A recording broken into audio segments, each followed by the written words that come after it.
Hi everyone, welcome to this lecture on Chapter 9, the final theory section of Unit 4. So we're going to look at Unit 4 and the final section where we look at the cost implications of design variables. So we're looking at the primary sections that has a cost implication on the project.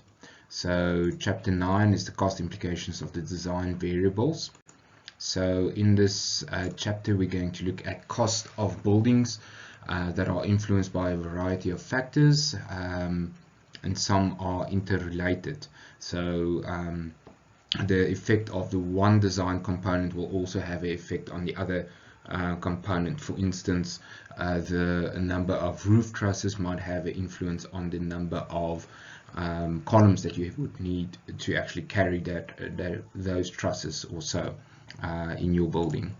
And so the QS should be fully aware of the cost implications of such for instance, the shape, the size, the story height, the total height of the building, and also the fenestration and other building characteristics. So fenestration is usually anything that's added on, or claddings, windows, or anything that's added to your building. So anything put or stuck onto your building. That's almost a good way of explaining fenestration. So the final design will be influenced by a variety of factors. So what does the tenants require? What does the client want? And I've been repeating this over and over again. It depends on the total size of the building, the type of finishes, etc. The site factors, which we've always also looked at, and sorry, I just skipped planning and building regulation requirements. Also, that is a big influence. For instance, if you've got public buildings, it will be influenced by wheelchair access, etc., etc. And then you have aesthetic requirements. You have aesthetic requirements. You might have other requirements that's not listed here, but we'll cover that, or that will be covered in later years or as we go along. For instance, acoustic requirements, technical requirements, and so on. But aesthetics is a very important item that we cover in this module. And so we look at factors that affect and influence the cost. So we look at the form of contract. What type of contract are we using? Are we using a design and build contract where the contractor actually does the design and does the construction? Or are we looking at the design and construct type of building, or the traditional system where you have a design and it goes out on tender with tender documentation? And so that will have a big impact on your project cost and advance. We already spoke about that. And then we've got the period of construction. How long will it take to actually construct the building? How long will the contractor, for instance, need temporary services like water, sanitation, etc. The structural form, so we're going to focus a little bit on that as well later on. And then we look at the extent of prefabrication and standardization. Standardization can go a long way in assisting in bringing the cost down.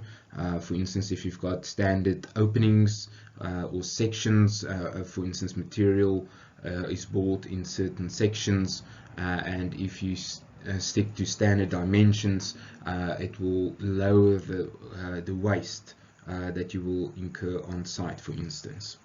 And then you also have consideration of running and maintenance cost. How much will it actually cost to keep this building up to standard, and so on. And so you might have an item which is maybe cheaper if you think of a solar installation.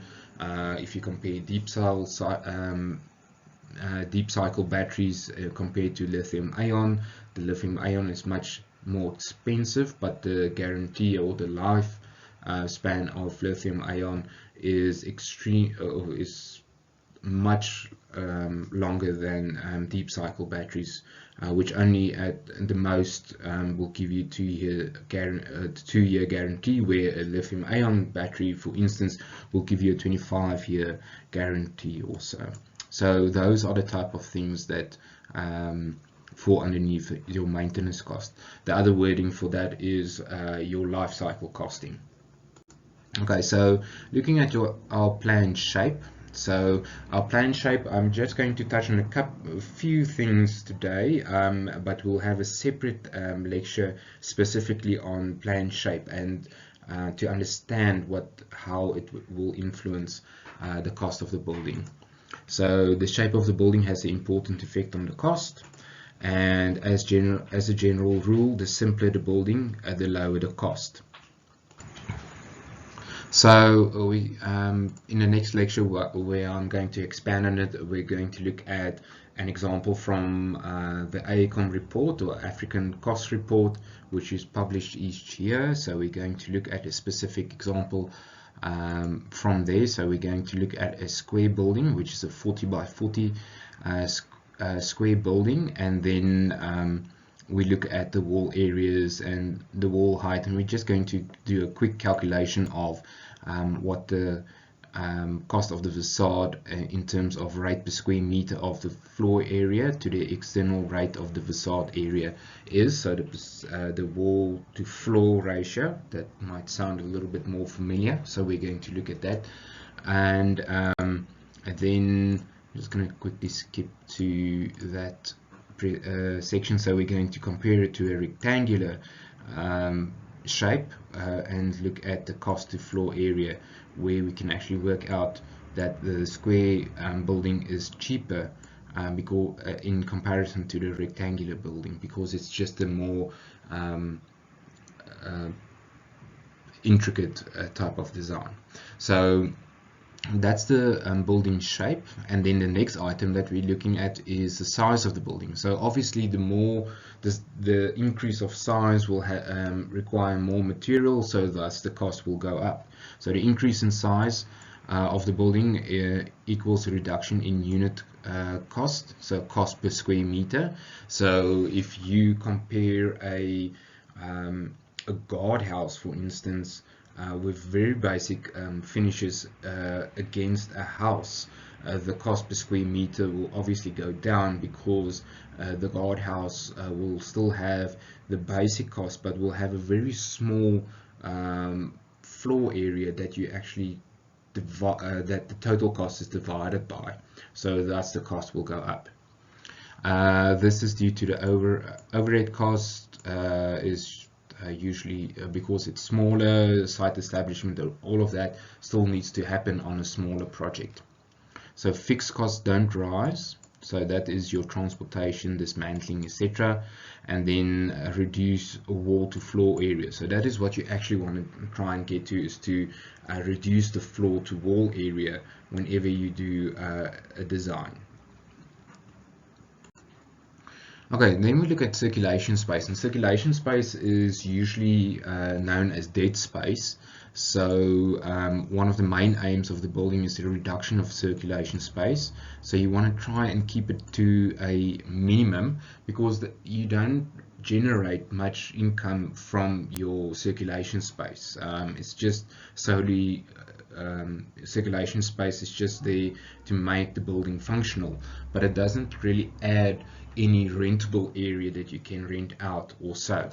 And the entrance halls, passages, corridors, stairways, etc. All falls underneath this, and as mentioned, in layman's terms, we refer to it as dead space or non-profitable. And then circulation space does, however, involve considerable cost. So if you have circulation space, in offices, for instance, it has to be heated, it requires lighting, it has to be cleaned, it has to be decorated in some or other way, so it does add cost to your building. Then the circulation space adds to impressiveness and dignity to the building. Okay, so it's not necessarily only dead space. One can use your circulation space, for instance, to display a corporate image, or to improve the sellability of the building. So it's not necessarily all dead space, but the main thing is that it's space that should be planned properly, and not over or forgotten about. Okay, so costs, however, are not the only determinant. Aesthetic and functional qualities are also important, as mentioned above. And then circulation space requires rise with the increase of the building height. Okay, so if you have higher buildings, then circulation space will increase together with the building, as well as if you increase the ceiling height, so will the wall to floor area of circulation space increase. So a lot of older buildings have very low ceilings in their circulation space to keep the cost low, for instance. Or what sometimes happens is your services is put into your circulation space, and then the wall to floor area is lowered in that areas, and so forth. So there is area of ways in actually improving the functionality of that circulation space. So your story height, so you can also refer to chapter 10, where we discussed height of buildings. Variations in story height causes changes in the cost of the building. Obviously, if you increase the height of the building, it requires different additional requirements to be upheld. For instance, the structure might need now a structural engineer to get involved. There might be additional steel that has to be added. The column sizes will might have to change, etc., etc. Then the main constructional items affected by the variation of the heights is the wall and partitions, including the finishes, will obviously increase. Decrease in volume to be heated, larger heat source, longer pipes, etc., etc. You require longer services, waste pipes to supply sanitation and fittings. Possible increase in roof cost due to higher hoisting that's required. The increase of cost of construction staircases and lifts. Possible additional cost in applying finishes and decorations to the ceilings, and then a considerable increase in the story height. More costly foundations due to increased load, as I mentioned earlier. Okay, so the total height of the building. So the construction cost increases with the height of the building, but costs can be partly offset by good utilization of high-priced land. And in the previous lecture, I spoke about it, of where you might have a very expensive piece of land, but it's quite sought after. Its location is quite, it's located very well, and thus the sellability of any unit or building that's constructed there will be higher than in other areas, and thus a higher building might be the best option to construct in that area. So general principles that need to be taken into account when high-rise buildings are constructed. They are something sometimes desirable to erect a tall building to obtain the large floor area with good use of daylight and increased position of the building. Okay. The type, form, and construction varies with the number of stories and the implication of the cost thereof. So, for instance, in the previous lecture, we spoke about the maximum height of a load-bearing brick wall, for instance. So, it might be good to, instead of building 6 stories, just going one lower, where you can still use load-bearing bricks to actually construct a building, instead of going for a concrete structure with added fillings. So those are the considerations that one can take note of. And then when an additional story won't affect the structural form of the building, depending on the relationship between the cost and wall floor area, the construction cost may fall per unit of the floor area. Okay, so that's what I just alluded to. Okay, so continuing with that is beyond a certain number of stories, the structure changes and the unit cost usually rises. Change from load-bearing walls to framed walls, etc. So that's what I mentioned.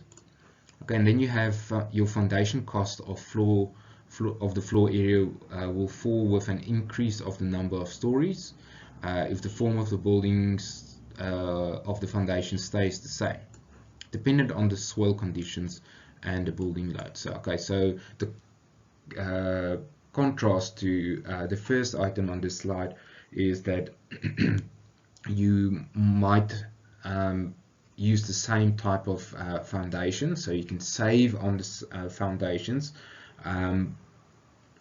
by adding a new structure which will not necessitate any additional changes to your foundations, which might make it viable to actually add a additional floor. And then more expensive plant, tile cranes and concrete pumps is required to construct high-rise buildings. Vertical circulation, lifts and staircases are increasingly expensive. Okay, so obviously the higher you go and you have to add stairs and lifts, those are quite expensive additions to your building. And then the maintenance costs rise with the increased number of floors. Maintenance costs are costly and at higher levels. Okay, and then the final slide on total height of buildings is heating is likely costs are likely to fall. The number of stories increase and the proportion of roof to wall to floor areas decrease, and however services and equipment become more sophisticated and costly for high-rise buildings. So you might have a saving on one side, but you will have an increase on the other. So again, it comes back to a balancing act between the right amount of stories. Fire protection requires an increase with the height. Okay, obviously if you need water to be pumped up at a certain pressure to higher areas, the volumes that's required will increase the fire protection requirements. Or if you're building with structural steel, the fire protection to that steel will also increase, etc. Evacuation plans for high-rise buildings, a fire escape staircase might be necessitated if for high-rise buildings or so. And then fees for specialist engineers, design, foundation, framework, mechanical and electrical services will obviously also increase. With the increase of number of stories, with both structural components and circulation areas tend to occupy more space, and the net floor area assumes a smaller portion of the gross floor area, thus a higher cost per square meter for usable for the usable floor area. So that is also a very important item to take note of. Okay, then we get to column spacings. So column spacings, in short, the more columns you've got, or the bigger the column spacings, the less columns you require, thus less material you would require, and the lower the cost. So single-story structures invariably consist of grid stanchions of columns supporting roof trusses and beams, etc., and then sheeting, rails, purlins, and bracing all help to stiffen the strength and strengthen the structure. So by increasing the length of or span of the roof trusses, the number of columns may be reduced, which is a big advantage in the use of floor space area and less construction from columns. And then trusses may need to be heavier sections to cope with the greater loading associated with larger spans. So the contrast now is you might have bigger spacings, but now you need larger beams or larger columns or trusses to accommodate that span, which will increase the size of your columns, for instance. So, but it's still offset by reduce or taking out a column in between a certain span. So that is something that still has to be evaluated carefully. Likewise, the size and weight of the columns may need to be increased to accommodate the heavier loads from roof and the reduction of the columns. Okay, so then we get to floor spans, which relates to the previous slide. And this is suspended floors cost increase considerably with larger spans, as mentioned earlier. You would require thicker floors to accommodate the span, etc. So the most expensive part of buildings are the floors and the roofs, members that move upwards in opposite directions of the gravitational pulls. It's because of the steel and the structural strength that floors usually require. So horizontal structure members usually twice as expensive as vertical members like walls, etc. Okay, then we get to our floor loadings. Studies have shown that variations in the design of the floor loadings can have an appreciable effect on the structural cost. Because it requires more material to actually carry more weight. So, for example, banks, the standard floor thickness is 180 to 250 millimeters thick. So the area where the safe are kept is up to 400 millimeters thick. So you can see just the increase by that requirement will have a big effect on the cost.